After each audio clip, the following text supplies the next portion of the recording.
Eugenics.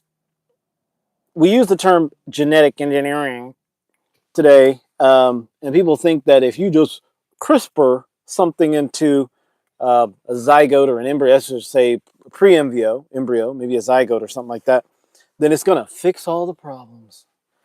Well, the mind that inhabits that body that eventually forms, a zygote that becomes an embryo and then a fetus, uh, the mind that inhabits that has to be refined.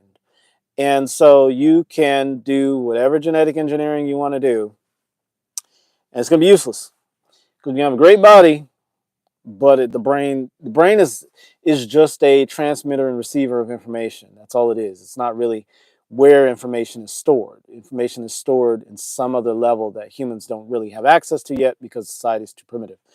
But when humans become actualized, civilized, we go through our golden age, humans are going to tap into the science of consciousness. It sounds stupid because you have a lot of stupid people talking about it. But the science of consciousness is not about, um, quantum, what is it? Quantum physics. It's not that. It's actually the substrate of reality, how it is structured. And I get it. Quantum physics kind of touches on that, but I don't know anything about quantum physics, so don't ask me about it. But I know that they're tapping into something that actually understands how consciousness actually works and how it holds reality in place and how you can, jump from reality and reality. You can travel to different worlds, all that other stuff, which becomes science fiction for people living in this society. Just like this cell phone is science fiction to someone who lived 50, 60, 100 years ago. Because Gene Roddenberry had, was it Star Trek, which is my favorite series in the world. Next Generation was the best generation. But yeah. So anyway, we're talking about eugenics again. We talked about hyperandry and hypergamy in the last video. So today we're going to talk about eugenics for a golden age society. Now the title had to be genetic engineering because they don't want you to use the E word. There's a bunch of words that, makes the nerds behind the computer shit themselves, and I don't get it. I thought those people were intelligent, but clearly not.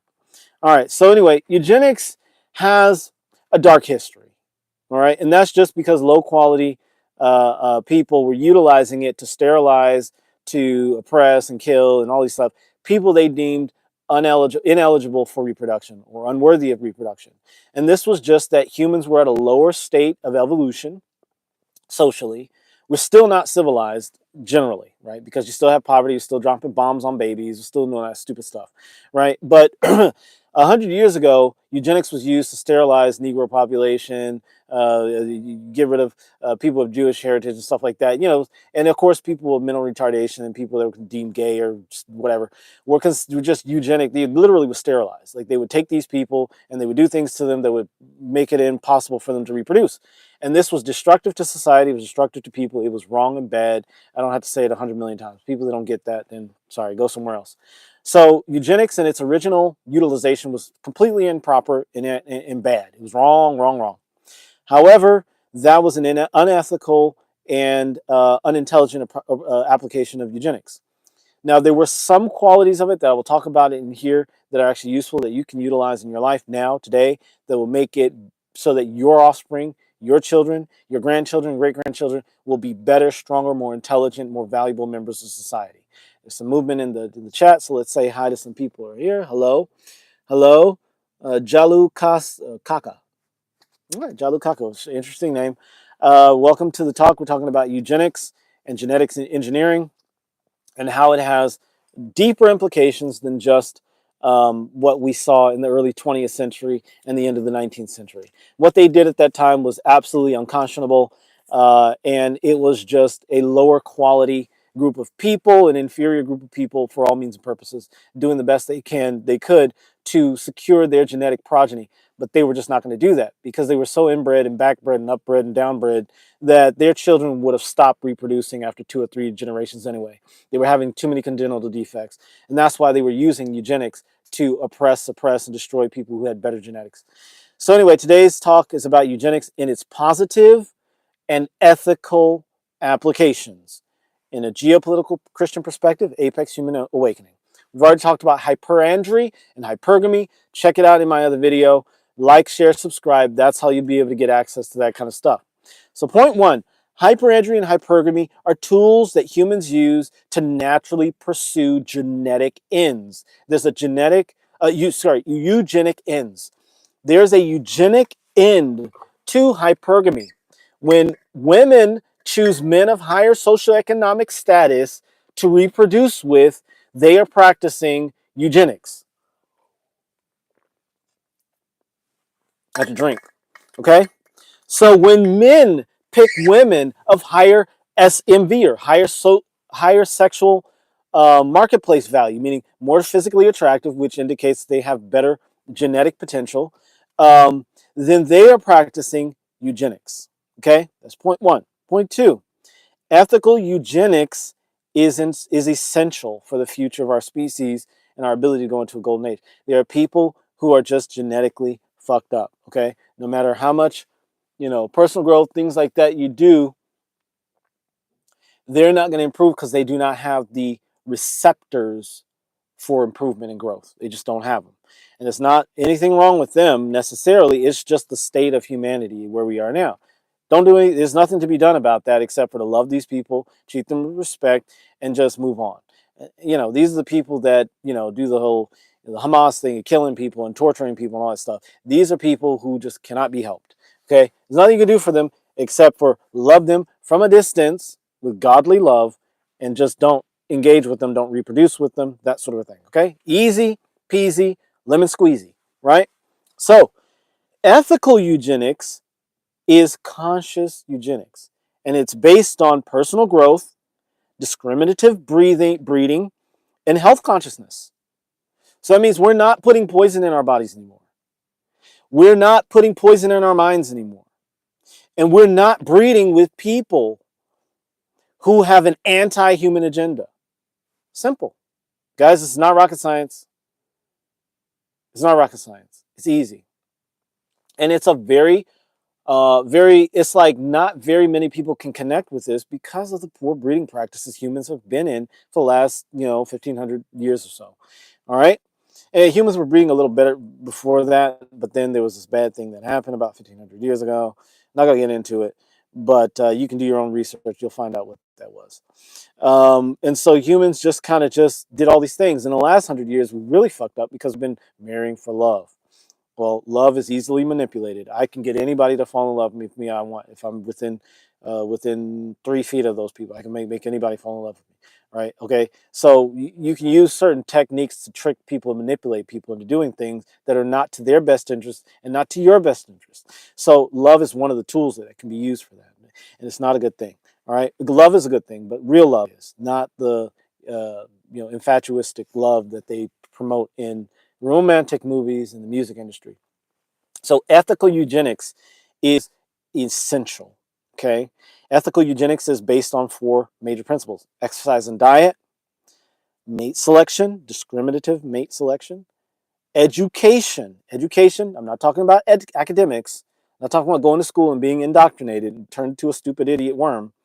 I'm talking about education, educare. You are educing the highest quality of every single person in the situation. Education, educare means to educe, to bring forth. Bring forth the best that a person can bring to the situation. That's the third thing. And then the fourth thing is personal growth. That means spiritually, socially, financially, all of these things. Okay? And these were qualities within society that went out of style about 200 years ago. And that's why you had this eugenics crazy stuff that the Third Reich and all these people were doing. And the Americans were doing it too, right? They were sterilizing entire populations of society, and because they were deeming them unworthy of reproduction. And this was done by the government, by the way. And so you can look it up. It's not magic. It's not conspiracy. You can just look up. All these things are public information now because it's about like 100 or 70 years they've been doing these things. Look at the Tuskegee Institute, that stuff, and the Tuskegee tuberculosis stuff was just one leg of that approach, one leg of that type of stuff. So anyway, ethical eugenics allows us to move into the golden age with great progress. Okay, again, and it's based on exercise and diet, mate selection, education, in the holistic sense, and personal growth. Ethical eugenics is holistic. And it is genetic engineering in the real sense. Okay, it's not using CRISPR to put blue eyes in your baby. Stupid. Okay, it's dumb. They don't know the long-term effects of that. It's the dumbest thing ever. And I get it. You have a bunch of eggheads in a lab making some baby, a super baby, right? What they don't realize is that down the line, there are repercussions for this. It's better to use the natural system that's already baked into the human and actually engage intelligence, which is, again, something you don't see very much in worm societies, but we're getting there little by little. Point 3, eugenics eugenics can reawaken the golden age of prosperity, purpose, of pleasure, of power, of peace, productivity, and purity. It can do that through those four things I talked about earlier: health in diet, uh, education, real education, personal growth, and mate selection, discriminative breeding. So, like I said, Geopolitical Christianity and the Apex Human Awakening is about matching as many humans with the golden age as possible. That's what this movement is about. Eugenics, when used holistically, ethically, consciously, and with moral objectivity, will accelerate the coming of the golden age for a lot of people. So, that is a topic that scares people, and that's fine.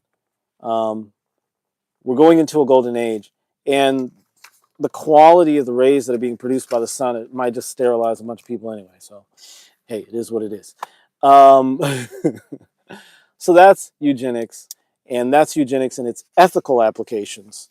Eugenics is easy. You can start right now with eugenics by exercise and diet, personal growth, education, and mate selection. Make sure you're breeding with someone of an apex nature, a geopolitical Christian nature. Now, if this stuff gets me canceled, if it gets my channel shut off, doesn't matter. I'm going to go there. I'm going to get to the goals that I'm reaching. But you guys won't have access to this kind of stuff. So make sure you like, share, subscribe, comment below so you continue to get this sorts of exceptional information. And also make sure you get out there and get your copy of Hey God, Wake the Fuck Up. It's Bible wisdom you're not supposed to know about real life and the real you. Also, this book is the unedited, unabridged, uncensored version of the book, which will only be available for perhaps another 30 days, another month or whatever. And then I'm going to shut it down. I don't want people to have access to it after February, after March. But we'll see. All right. Thanks for watching. Drop a like if you're here.